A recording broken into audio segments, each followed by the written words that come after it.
3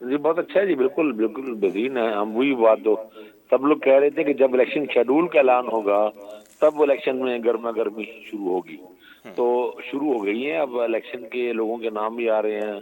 مریم نواز کا بھی آ رہا ہے کہ وہ 2 صوبائی اسمبلی کی نشستوں سے لڑیں گی، بالکل اور ساری صورتحال تو اب تو ڈیولپ ہو رہی ہے اس میں. ایک چیز البتہ مجھے سمجھ نہیں آئی کہ بھئی یہ جو سپریم کورٹ بار نے اور یہ جو پاکستان بار کونسل نے، اس نے چیف الیکشن کمشنر پہ کیوں اعتراضات کی، کیوں تنقید کی؟ وہ سمجھ سے باہر ہے.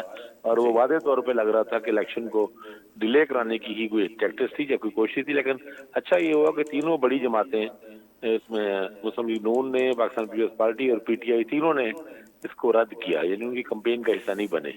حالانکہ PTI کو تو بہت سے ریزرویشن ہیں ظاہر الیکشن کمیشن کے خلاف، چیف الیکشن کمیشن کے خلاف، لیکن انہوں نے پھر بھی الیکشن کی طرف جانے کا سوچا کہ ڈیلے سے بچنے کے لیے، اس کے لیے. تو کیونکہ جیسے ہی اگر چیف الیکشن کمیشنر کو ہٹایا یا کچھ کیا تو الیکشن تو پھر گئے. الیکشن پھر 8 فروری کو نہیں ہونے کی.